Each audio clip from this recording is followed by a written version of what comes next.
पालकांच्यावर त्याच्यावरती गुन्हा दाखल होईल किंवा दंड जो काही 20,000 25,000। नमस्कार, आपण पाहत आहात पुणे लाईव्ह न्यूज। पाहुयात आज दिवसभरातील ठळक घडामोडी। दोघांनी एका महिलेला तिच्याकडील दागिने रुमालात ठेवण्यास सांगितले। त्यानंतर हातचलाखी करून रुमालातील दागिने काढून घेतले आणि त्यात माती टाकून रुमाल महिलेला देऊन दोघे जण पळून गेले।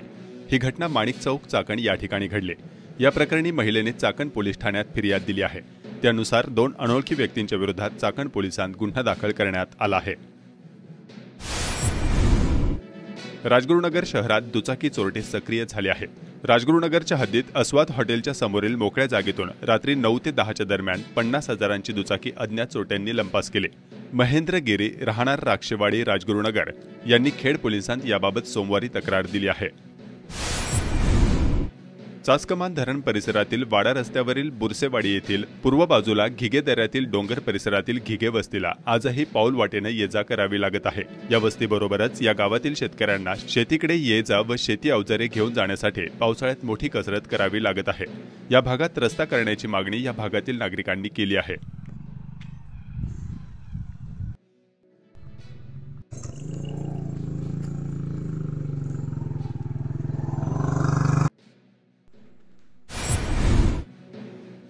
गणेशोत्सवाच्या काळात झालेला पाऊस नंतर 4 दिवस पडलेले धुके यामुळे खरपुडी खुर्द, मांजरेवाडी, होलेवाडी, मलघेवाडी आणि इतर खेडच्या पूर्व पट्ट्यात कांदा रोपाचे मोठ्या प्रमाणात नुकसान झाल्याच्या तक्रारी शेतकरी करत आहेत।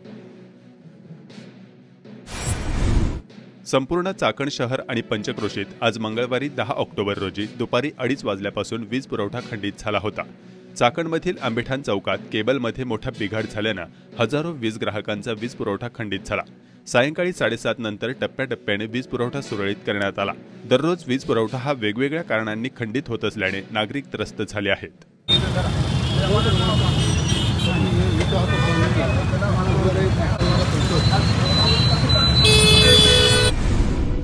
खेड तालुक्यातील दुर्गम भागातील साबुर्डी येथील जाखलेवाडीतील आदिवासी ठाकरवाडीतील 150 गरजू कुटुंबांना कपड्याचे मोफत वाटप राजगुरुनगर येथील माऊली सेवा प्रतिष्ठानच्या माध्यमातून करण्यात आले।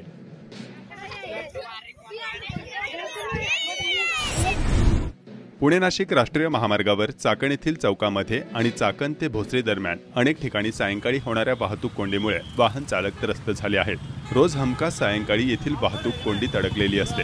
दररोज नित्याने होणाऱ्या वाहतूक कोंडीचा आज मंगळवारी 10 ऑक्टोबर 2023 रोजी सायंकाळी सुद्धा नागरिकांना अनुभव आला। सायंकाळी पुणे नाशिक महामार्गाने प्रवास करणे अनेकांना नकोसे झाले आहे। चाकणमधील चौक तसेच आळंदी फाटा, स्पायसर चौक, चिंबळी फाटा, बर्गे वस्ती, मोशी या भागात हमखास अडकून पडावे लागत असल्याचा वाहन चालकांचा अनुभव आहे।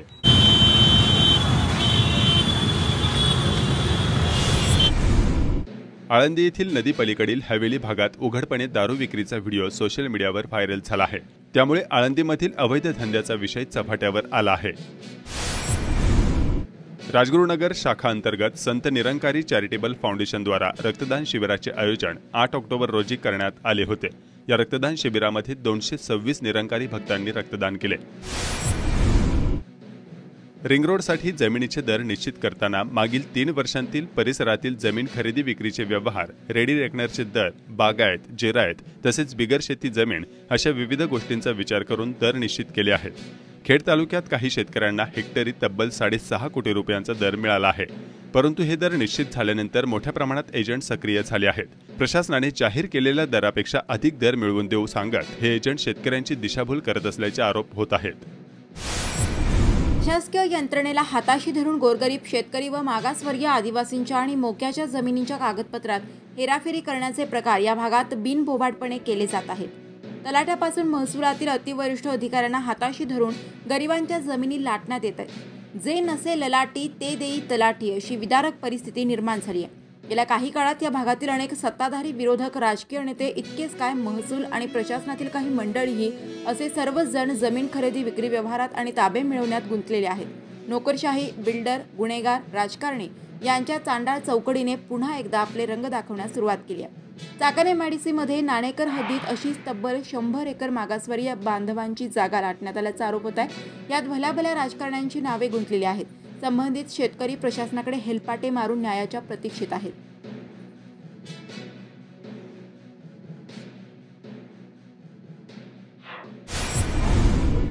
राजगुरुनगर येथे मराठा आरक्षणासाठी खेड तालुका मराठा सकल बांधवांच्या वतीने गेली 10 दिवसापासून सुरू असलेल्या साखळी उपोषणात आज मोहकल आखरवाडी गावच्या ग्रामस्थ युवकांनी सहभाग घेतला।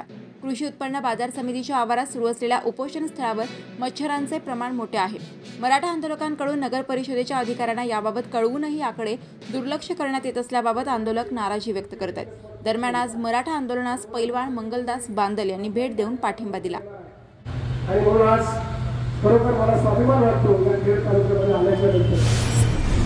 राष्ट्रीयकृत बँकांमध्ये पगारदार खात्यांसाठी असलेले अपघात विम्याचे मोफत कवच आता पुणे जिल्हा मध्यवर्ती सहकारी बँकेने पीडीसीसी पगारदार खातेदारांना मिळणार आहे। याचा लाभ बिगर कर्जदार आणि कर्जदार या दोन्ही प्रकारच्या पगारदार खातेदारांना दिला जाणार आहे। यानुसार पगारदार खातेदारांना 10 लाख रुपयांचे मोफत विमा कवच दिले जाणार आहे।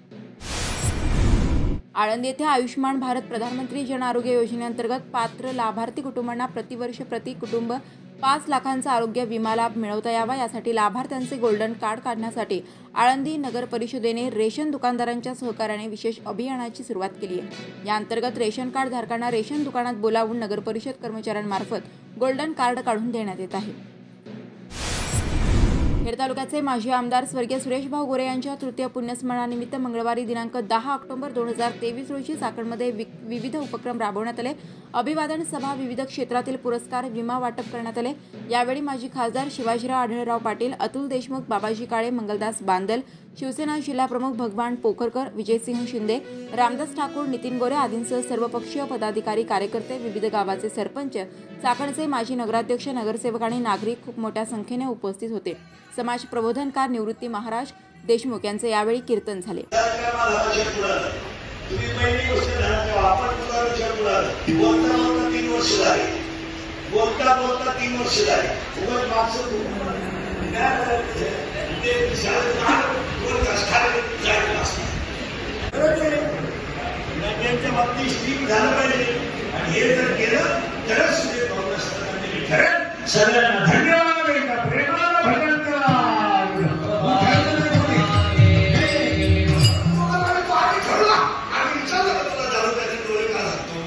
जोडणं पाळा वर्ग झाला काही विषय नाही झाला, तुला एका वेळेस एकच झालाय, तू बाकी प्राण्यांचा अभ्यास कर।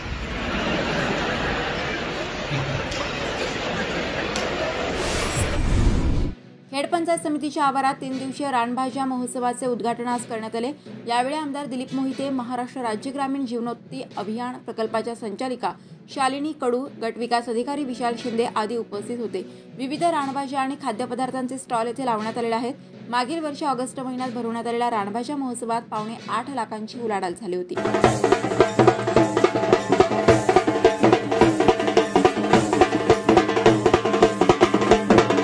खर्च केला नाही, मग सुनाबाळा करणार, बाकीच्या लोकांना कसं हे बसेल आणि पुरुष मंडळी सुद्धा त्या पद्धतीने वागतील। आणि म्हणून खर्च कुठल्या गोष्टीवर करायचा, किती करायचा, या सगळ्या गोष्टी आपण ठरवल्या पाहिजे। चाकणमधील वाहतूक समस्येवर तोडगा काढण्यासाठी चाकण वाहतूक शाखेकडून विविध बदलांचे प्रयोग केले जात आहेत। वाहतूक कोंडी कमीत कमी व्हावी यासाठी समविषम पार्किंगची अंमलबजावणी केली जाणार आहे। शहरातील अंतर्गत रस्त्यांवर सुसाट वाहने चालवणाऱ्या अल्पवयीन वाहन चालकांच्या पालकांवर कारवाई केली जाणार असल्याचे चाकण वाहतूक शाखेच्या प्रमुख वर्षा पाटील यांनी सांगितलं आहे। नमस्कार, मी इन्स्पेक्टर वर्षा पाटील। 1.5 महिन्यापूर्वीच मी चाकण वाहतूक शाखेचा चार्ज घेतलेला आहे।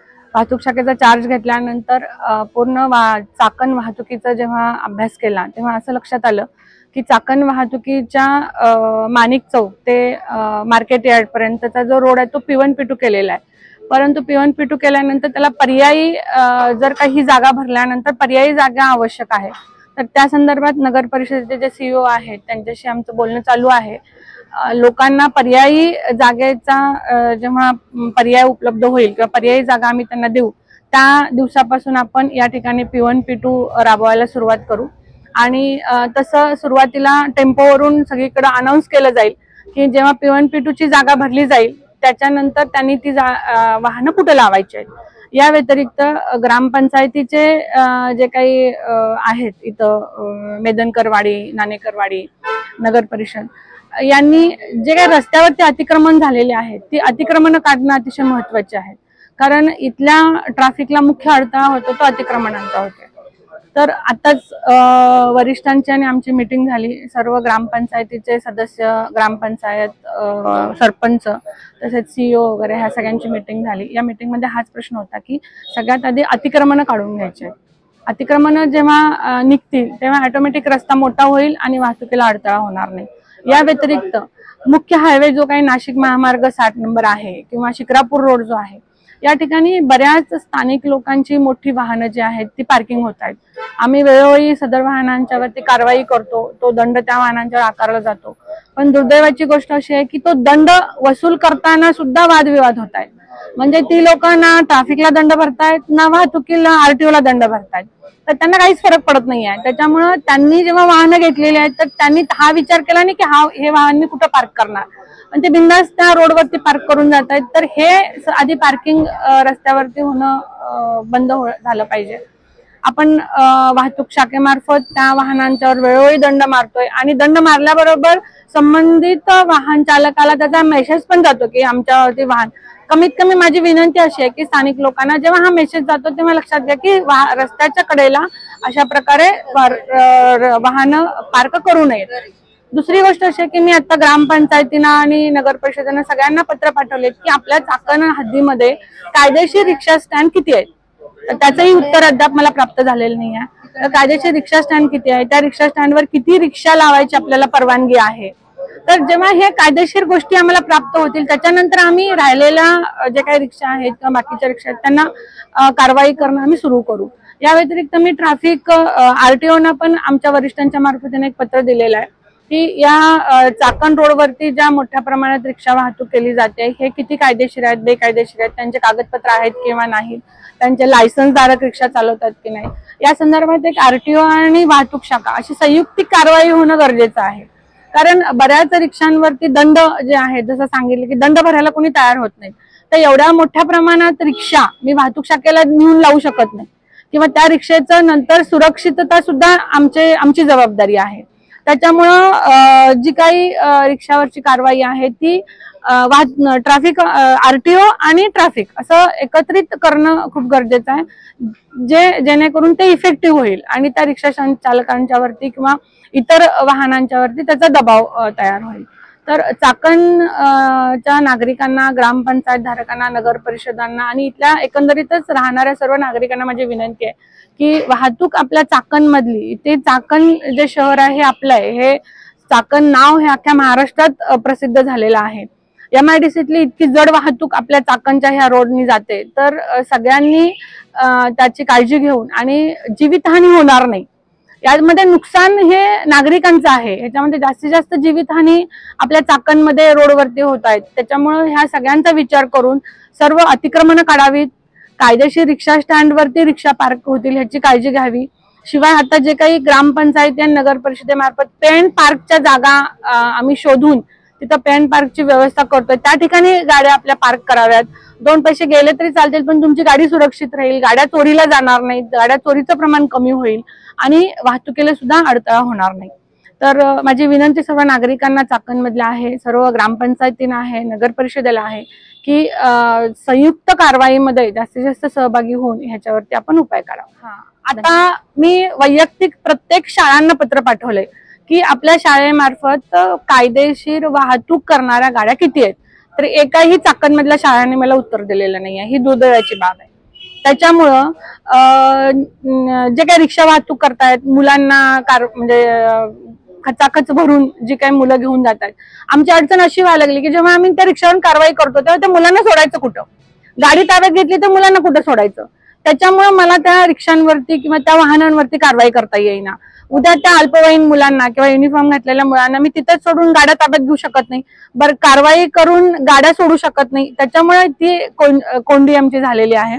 दुसरी गोष्ट अशी आहे की असं लक्षात आलेलं आहे एकंदरीत संयुक्तिक कारवाईमध्ये, त्याच्यामध्ये दामिनी पथक आहे, चाकण पोलीस स्टेशनचे वरिष्ठ पोलीस निरीक्षक आहेत, मार्शल आहेत, आमचे ट्रॅफिकचे कर्मचारी आहेत, की चाकणमध्ये बऱ्याच मोठ्या प्रमाणात पालक जे आहेत ते अंडर 18च्या खालच्या मुलांना आपल्या गाड्या देत आहेत. तर आज मी शाळेच्या बाहेर जे अल्पवयीन मुलं गाड्या चालवतात त्यांच्यावरती कारवाई केलेल्या आहे. तर आता बघू त्याच्यामध्ये मुलांना आता पोलीस स्टेशनला घेऊन येतील किंवा पालकांच्यावर त्याच्यावरती गुन्हा दाखल होईल किंवा दंड जो काही 20,000 25,000 दंड आहे चालक मालक त्यांच्यावरती कारवाई केली जाईल. तर आजपासून ती कारवाई सुरू केलेली आहे. तर चाकणमधल्या सर्व पालकांना माझी विनंती आहे की त्यांनी आपल्या 18 वर्षाखालच्या मुलांना आपल्या नावावरची गाडी देऊ नये.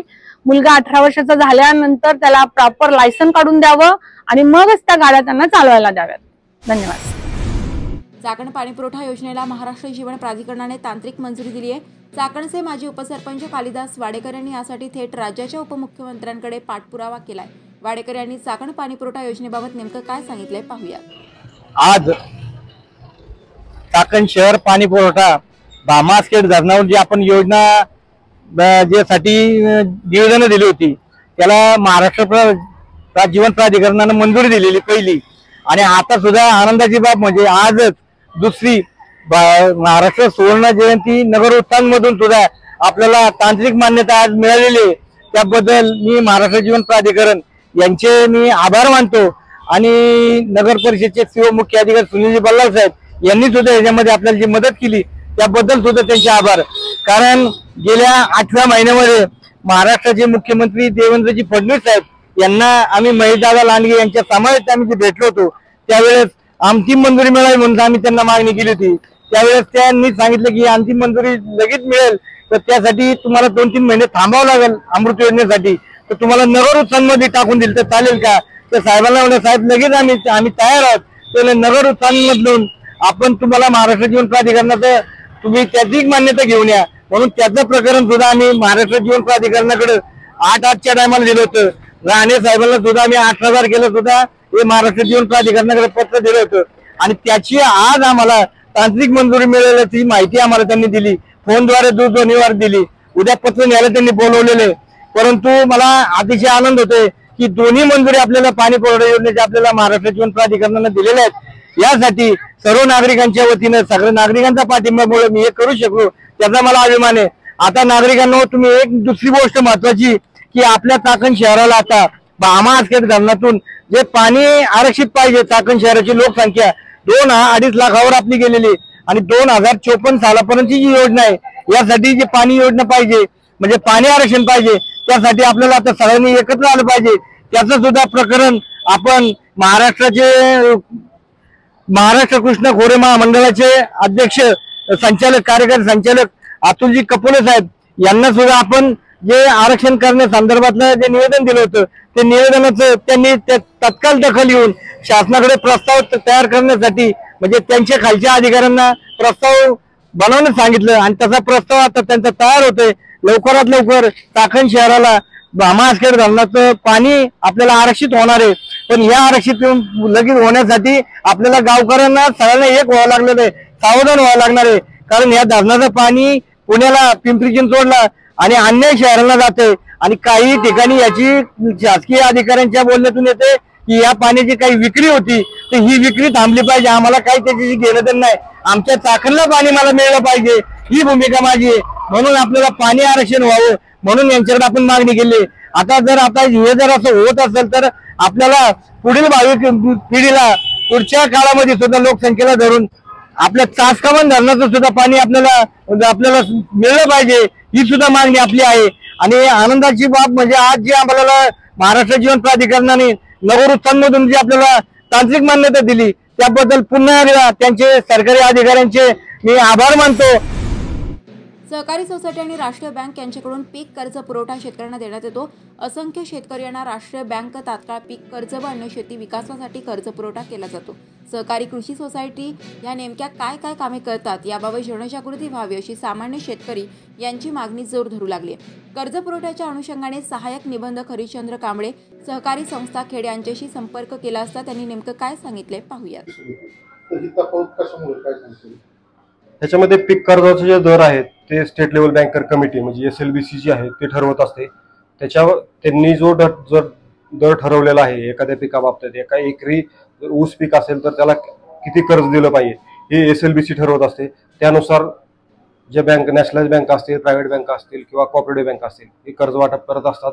आणि त्याच्यामध्ये बँकेमध्ये सुद्धा त्यांनी किती पीक कर्जाचा दर ठरवलेला आहे त्याच्यानुसार कर्ज वाटप होत असतं, त्यामुळे त्याच्यामध्ये व्हेरिएशन असण्याची शक्यता आहे. नमस्कार, आपण पाहत आहात पुणे लाईव्ह न्यूज.